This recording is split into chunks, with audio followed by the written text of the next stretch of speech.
नमस्कार, बहुत स्वागत आपका। मैं हूं आपके साथ अनुराग सक्सेना। व्लादिमीर पुतिन भारत दौरे पर आने वाले हैं और जाहिर तौर पर तमाम आप जानकारियां सुन रहे होंगे किस तरह से पूरे भारत को, खास तौर पर दिल्ली को अवैध किला बना दिया गया है। व्लादिमीर पुतिन के आने से क्या कुछ अब तब्दीली आने वाली है रिश्तों में, और क्या एक संदेश दुनिया को जाने वाला है, कूटनीतिक रिश्ते कैसे रहने वाले हैं, तमाम चीज़ों को लेकर अलग अलग चैनल के माध्यम से, सोशल मीडिया के जरिए, न्यूज़ 18 के जरिए आप तक जानकारी पहुंची होगी। लेकिन आज व्लादिमीर पुतिन का आपको हम एक दूसरा पहलू बताने वाले हैं। बहुत दिलचस्प कहानी है व्लादिमीर पुतिन के बारे में आपको हम बताएंगे जो आपने आज तक ना सुनी होंगी ना देखी होंगी।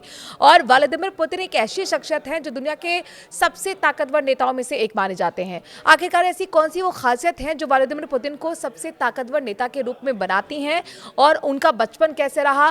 दिलचस्प 10 कहानियां आपको हम इस व्लादिमीर पुतिन बड़ी शख्सियत से जुड़ी हुई बताने वाले इस वीडियो में। रहिए मेरे साथ, मैं हूं आपके साथ अनुराग सक्सेना।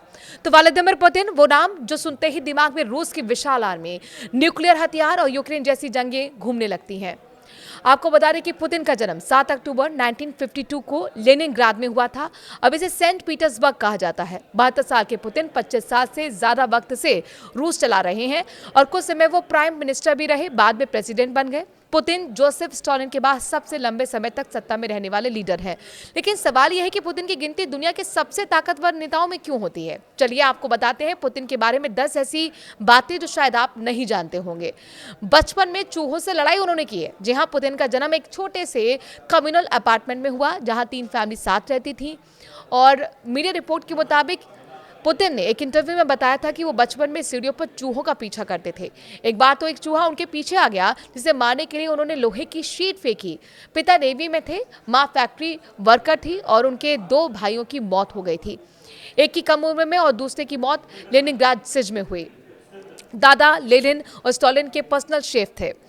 पुतिन के दादा स्प्रिडॉन पुतिन व्लादिमीर लेनिन और जोसेफ स्टालिन के लिए कुक थे, क्रेमलिन में खाना बनाते थे। ये फैमिली कनेक्शन सोवियत एलीट से था, लेकिन पुतिन ने इसे कभी पब्लिकली हाईलाइट नहीं किया। ये बात उनकी पावर को समझने में मदद करती है कि वो किस तरह से सोवियत हिस्ट्री से गहराई से जुड़े हुए हैं। केजीबी में जासूस बने, जर्मनी में थी पोस्टिंग। पुतिन ने 1975 में लेनिनग्राद स्टेट यूनिवर्सिटी से लॉ ग्रेजुएट होने के बाद केजीबी ज्वाइन किया। 1985 से 1990 तक ईस्ट जर्मनी के ड्रेसडेन में पोस्टेड रहे। वहां वेस्ट जर्मनी एम्बेसी पर नजर रखते थे। एक रिपोर्ट में उनके पुराने साथियों के हवाले से बताया गया है कि उनका काम मार्जिनल था। 1991 में पुतिन केजीबी छोड़कर पॉलिटिक्स में आ गए। जूडो में ब्लैक बेल्ट भी हैं। पुतिन ने 11 साल की उम्र से जूडो शुरू कर दिया था सीखना। 14 साल की आयु में उन्होंने रशियन मार्शल आर्ट सांबो सीखा। महज 18 साल की उम्र में उन्होंने ब्लैक बेल्ट हासिल कर ली थी। साल 2012 में पुतिन को 8वें डैन का ब्लैक बेल्ट मिला, जो कि रूस के लिए पहला था। पुतिन ने इसके बाद एक किताब लिखी, judo with Vladimir Putin. Putin को आपको बता दें कि 2 बेटियां उनके पास हैं। पुतिन ने साल 1983 में ल्यूडमिला से शादी की और उनकी 2 बेटियां मारिया और कैटरीना हैं। 2013 में उनका डिवोर्स हो गया। बेटियों की जॉब्स या फिर लाइफ के बारे में बहुत ज़्यादा जानकारी नहीं है। हाँ, ये जानकर आप हैरान रह जाएंगे कि पुतिन की अंग्रेजी कमज़ोर है, लेकिन जर्मन फ्लुएंट है। पुतिन जर्मन में फ्लुएंट हैं, लेकिन इंग्लिश में एक्सेंट भारी है। वाइल्ड लाइफ एडवेंचर्स भी उनके साथ रहता है। टाइगर से लड़ाई तक वो कर चुके हैं। पुतिन की इमेज बनाने के लिए कई स्टंट्स 2008 में टाइगर पर ट्रैंकुलाइजर गन से अटैक किया गया। 2012 में हैंग ग्लाइडर से क्रेन्स को माइग्रेशन सिखाया।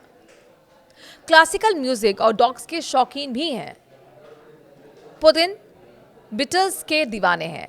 उन्हें क्लासिकल म्यूजिक सुनना पसंद है और वो डॉग से प्यार करते हैं। कई बार मीटिंग्स में भी डॉग्स अपने साथ ले जाते हैं। आपको बता दें कि पुतिन 2000 में प्रेसिडेंट बने थे। पुतिन साल 1999 में एक्टिंग पीएम बने और फिर 2000 में प्रेसिडेंट बने। उन्होंने कई ऐसे काम किए जिससे रूस मजबूत हुआ। पुतिन ने रूसी संविधान में बदलाव किए जिसने उन्हें 2036 तक सत्ता में बने रहने की अनुमति दी है। ये संवैधानिक परिवर्तन उनकी शक्ति और नियंत्रण को सुनिश्चित करते हैं। 1999 में प्रधानमंत्री बनने के बाद तुरंत उन्होंने चेचन्या में अलगाववादी विद्रोहियों के खिलाफ सैन्य अभियान शुरू किया। इस कार्रवाई में उन्हें एक राष्ट्रवादी नायक के रूप में स्थापित किया, उनकी लोकप्रियता को चरम पर पहुंचा दिया। रूस की अर्थव्यवस्था उनके नेतृत्व में काफी मजबूत भी बनी है। पुतिन के शुरुआती कार्यकाल यानी कि 2000 से 2008 के दौरान तेल और गैस की कीमतों में भारी उछाल आया, जिससे रूस की अर्थव्यवस्था तेजी से बढ़ी और लोगों के जीवन स्तर में सुधार भी आया। इस आर्थिक सुधार ने उन्हें जनता के बीच काफी लोकप्रिय बना दिया। मजबूत सैन्य और विदेशी नीति भी काफी उनकी मजबूत रही है।